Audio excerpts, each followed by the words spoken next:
Hello and welcome everybody, this is the Prussian Prince with another Total War Rome 2 video. This isn't going to be a battle, but it's just going to be me telling you what are the current overpowered builds in the metagame.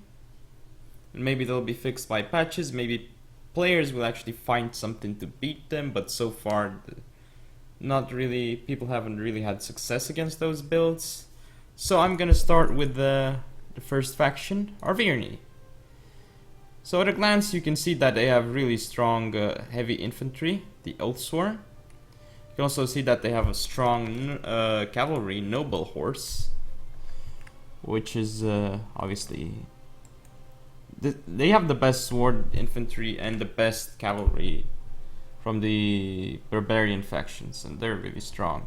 So I'm just gonna go over the statistics of the Oathsworn. You can see how high everything is here, and because of this armor and this base morale with the back charges, it's really hard to rout them. So I'm gonna show you what an overpowered build would look like as a Arverni.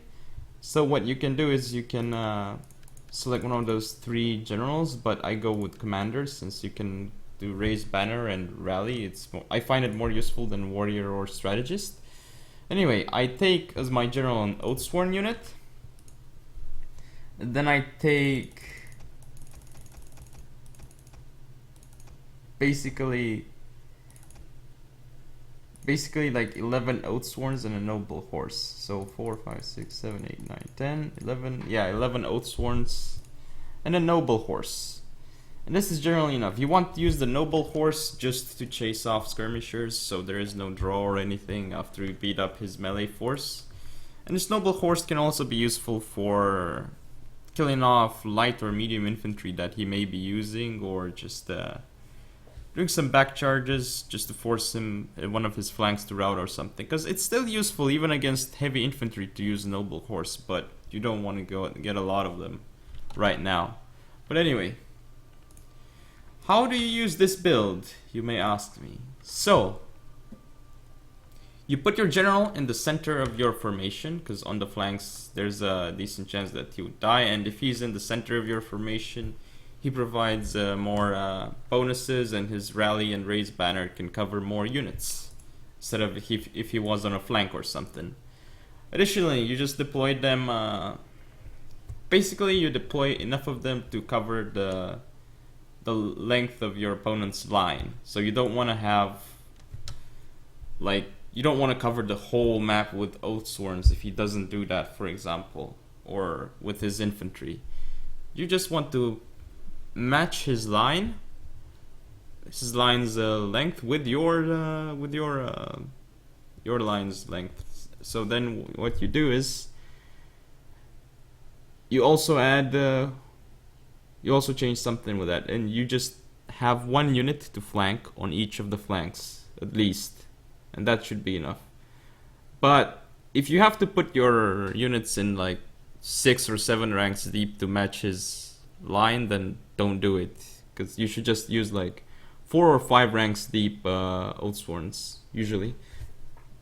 So this is, you just take your whole army after you're done with your deployment. Perhaps you can hide your noble horse in the beginning in a forest or something, and then you just select all your Oathsworns and you move into him and you attack.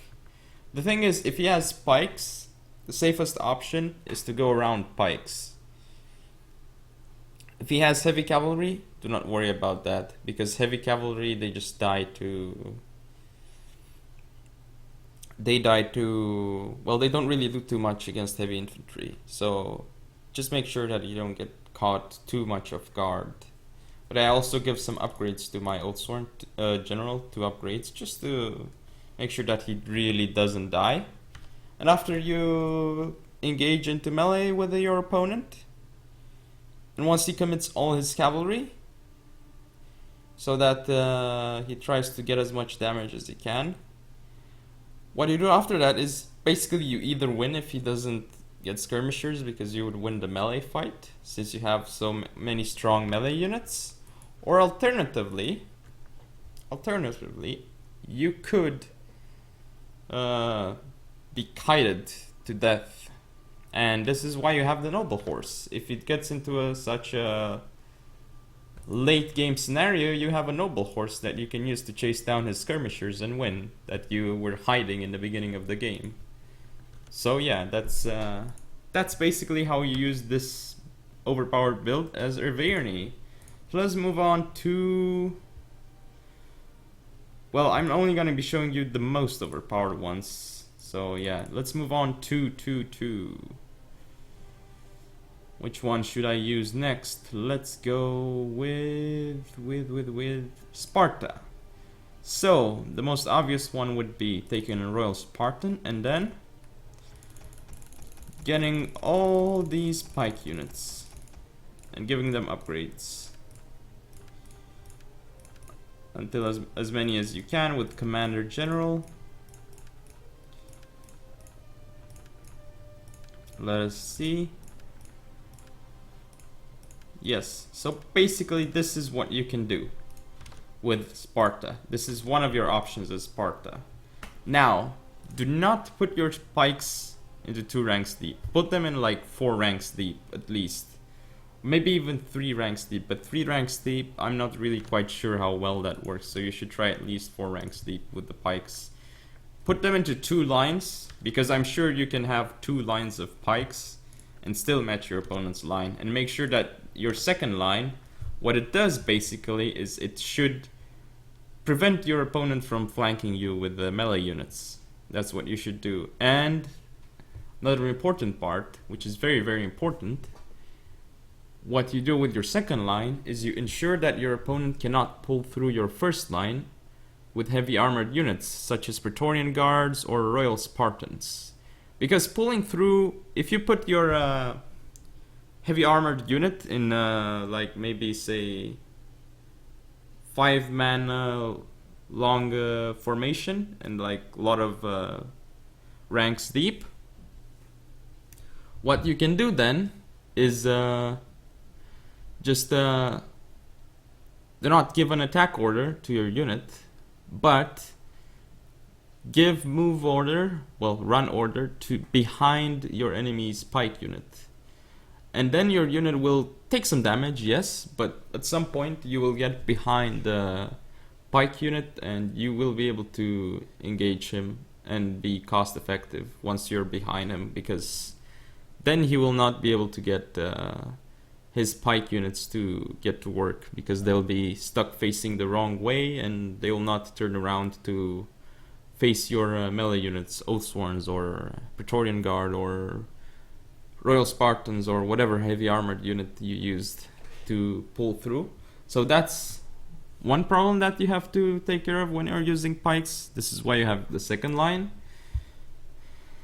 And you just put all of them in pike phalanx mode when in the deployment zone. You don't really need to worry about toggling it off or on, because you can still run while you're in pike phalanx mode, and I believe that the units have the same speed as with it off while running.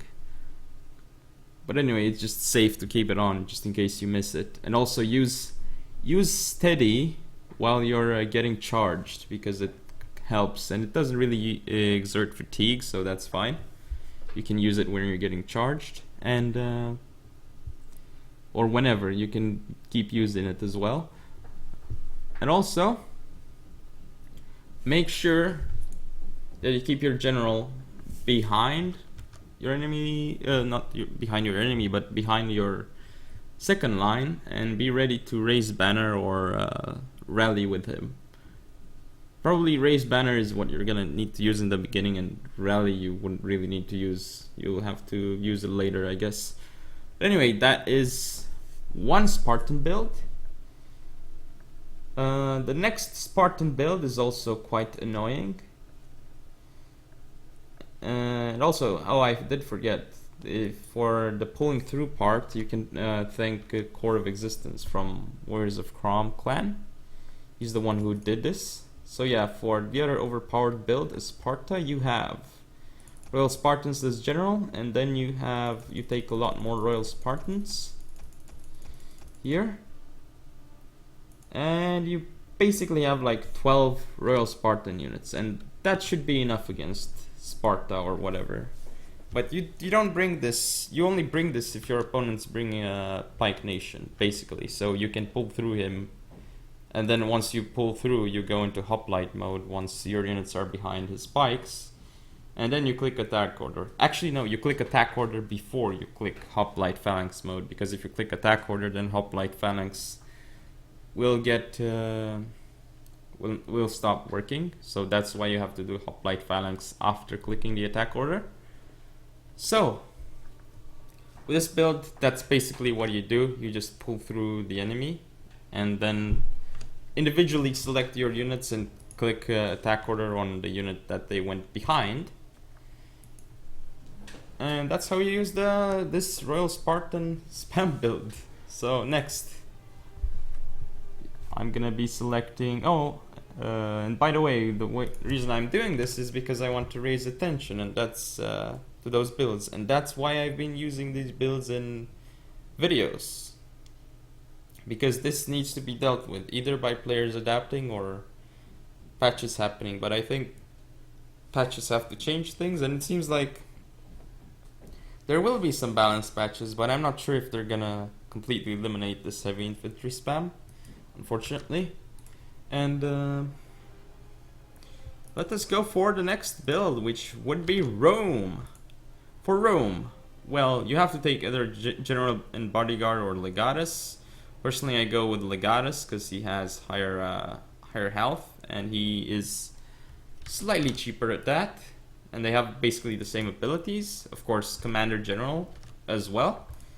Next, what should you take? Well, I would take at least one Praetorian Cav, because if you don't take a Praetorian Cav, you can't chase him down. And then you want to take a lot of Praetorian Guards. Let's see, 6 of those, 7, 8 Praetorian Guards, and maybe a few Gladiators, 6 Gladiators. Basically something like this. Oh no, this is enough. Let's see, Praetorian Guard. Okay, so you can take a build like this as Rome and just rush your opponent frontally or whatever. So basically right now you have your Legatus General, you have Praetorian Cav, which again is used for chasing down skirmishers in late game, or if he doesn't have skirmishers, you can just go around and hit the rear of his men or whatever. But don't disengage, because disengaging just is really bad usually. You can disengage in some situations, of course, but not all situations are good to disengage in. So next you have, of course, 7 Praetorian Guard and 3 Praetorians. This and 2 Gladiators. This leaves you with 0 funds left. The Gladiators you do use on your flank, because if you use them frontally, they will just get mauled. So yeah, you have 2 cav units if you count your general, and then you have 10 heavy infantry units and 2 not so heavy units just for flanking. And that's another overpowered build. This one was the Roman overpowered build, basically, because these units are just so ridiculously strong, the Praetorians. However, they do tend to lose to Oathsworns and other heavy infantry units, but they're just really good overall. So next, what we're gonna go for, we're gonna try Egypt, and let's see what kind of build we can get as them. So your general, you can get him into a Hellenic Royal Guard. This would work. Next, you can also go for let's see, 4, 5, 6 Hellenic Royal Guard. These pikes are pretty much the best pikes in the game. And then you can go for 4. Let's see, 1, 2, 3, 4, 5, 6 Galatian Royal Guards and 6 Hellenic Royal Guards. So you have essentially 12 really strong heavy infantry units. Use the Hellenics in the center, obviously, because you can't really flank with Hellenics. And you use your Galatian Royal Guards to protect your pikes from cavalry. Funny, that is, cavalry. Using your heavy infantry swords to protect against cavalry. protect, and you don't really need hoplites or anything for that. But yeah, you can then also use your Galatians to flank the enemy once you pin him from the center, or you can use them to prevent your opponent from pulling through your Hellenic Royal Guards, and then you can just charge with your Galatian Royal Guards into his whatever he's using to pull through, and that's not gonna go too well for him. But yeah, you have seen my videos in the past and how I basically use these builds to basically win almost every single game, because the people who don't use it, it's just really hard to beat those builds. And even like really good players, if they don't bring this build, they'll have a really hard time too. So it is questionable. Oh, and also especially in 2v2, the Spartan Pike build, the double Spartan Pike build, is really strong. I would assume even more so in 3v3 and 4v4, because the map size doesn't change for 1v1 and team games as far as I'm aware. So spamming pikes in team games would seem to be very efficient, because a very good way to win consistently, because you just simply wouldn't be able to go around them, because you would have the whole map covered from one side to the other with pikes. So how do you go around with cavalry? How do you flank around with melee infantry? You can't. You can try punching through one side, but it would be very hard for you. And even if you do that, attrition will just probably kill you. But it requires a lot of... It requires perfect timing and perfect... well, a lot of perfect things have to align together to be able to beat such a build, in my opinion. But anyway, these have been the overpowered builds that I know of, so spread the word around if you can, because something needs to be done about this, I think.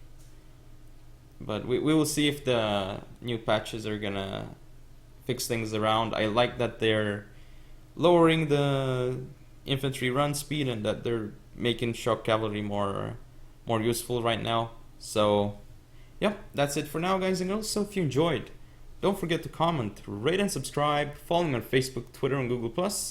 I'll see you next time.